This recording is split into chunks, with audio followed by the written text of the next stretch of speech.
Netflix has this gem starring John David Washington, Beckett. It's time to talk about it. Let's go.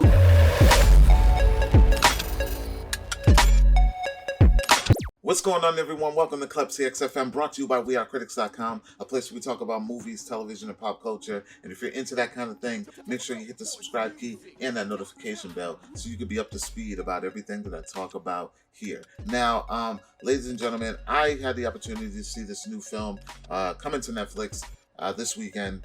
So by the time you see this, it probably won't be out yet, but it definitely drops this Friday. It's titled Beckett. It is sort of a indie international kind of film, starring John David Washington, starring Vicky. I always butcher the name. Vicky Cripes. I think it is. I think it's Crepes. Um, and a bunch of other guys that I'm really not familiar with. I think there are a lot of international actors in this thing as well because I've never seen them before or anything else. But the story follows John David Washington's character, Beckett, who is a tourist. He's there with his girlfriend. They're in Greece. Everything seems well. They decide to switch lodging due to a big, what's the word I'm looking for? Like a protest that's about to go down, and they get hint that maybe, it's going to be a little noisy. Maybe they should move. So they move to go to a different lodging, and they are on the road, and they're taking this long drive, and then an accident happens, car accident. The car rolls into a house that should be off the grid, so to speak. Without giving too much, Beckett falls into this international conspiracy, and then this thing turns into a political thriller, and he's on the run for his life. Now, disclaimer: if this is going to ruin your experience with this film, please step away. I will do my best to not spoil this, but I am going to talk in as much detail as I can without spoiling it. This film, and I gotta look at my references because I don't want to butcher this guy's name. Directed by Fernando Cito Filamarino. Never heard this guy before, but he has done something that I'm familiar with, which is Call Me By Your Name.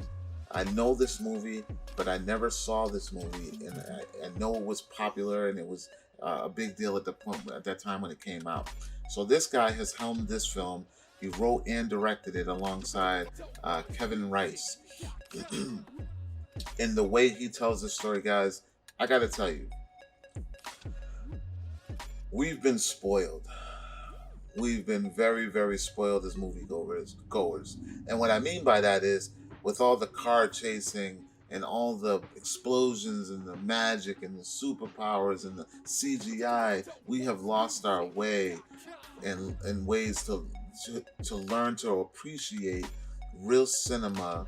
And not saying that those other movies aren't real cinema, because I am a huge fan of the MCU and all that other good stuff, but there's a way that this guy tells this story that's very grounded and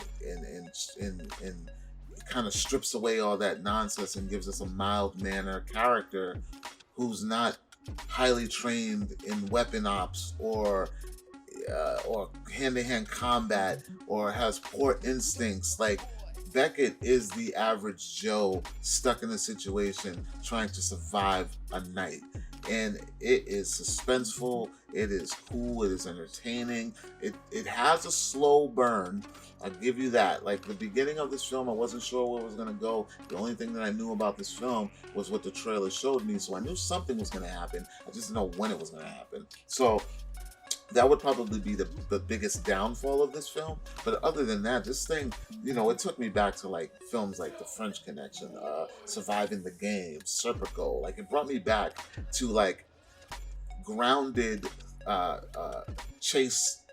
action chase scenes, and trying to survive the night type of deal. And it works, man. I thought it was pretty cool. It's a one-man show. It's all Washington. Like, he is really becoming the type of actor that's proven that he can do more than one thing. You know, we got him in Black Klansman, we got him in the big blockbuster, we got him in Tenet, which was phenomenal, by the way. You guys need to see Tenet. I don't know if any of you have seen Tenet, but I thought it was phenomenal. But it's not what I think, it's about what you think. So I recommend it, though, highly, Tenet. But this is something different for him. This is something where you don't see the average Joe, you don't see the action star or the main star of a political action thriller who doesn't know how to handle himself. You don't ever really see that, and you get a lot of that through this whole film. Like, this guy goes through, he goes through it, man. Like, he goes through it in the name of trying to survive and save himself, and I enjoyed it. Of course, there are moments where you will look at the screen and you will say to yourself, bro, I would have never did that. I would have did it differently. Or you'll probably yell at the screen and say, what are you doing? What are you doing? But it works if you really, stick around and pay attention and get through this thing. There's a cool message. The story that they're trying to tell is very clear and written on the wall.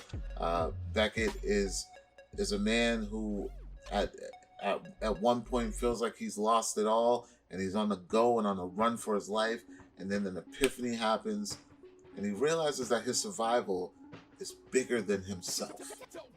And that's all I'm going to tell you about this, guys. I want to know, have you heard of Beckett? Are you excited to see this? Because I want to know what people think about this movie. I really enjoyed it. It was slow in the beginning, but after a while, I was like, yeah, I'm here. I'm in this. This has got me.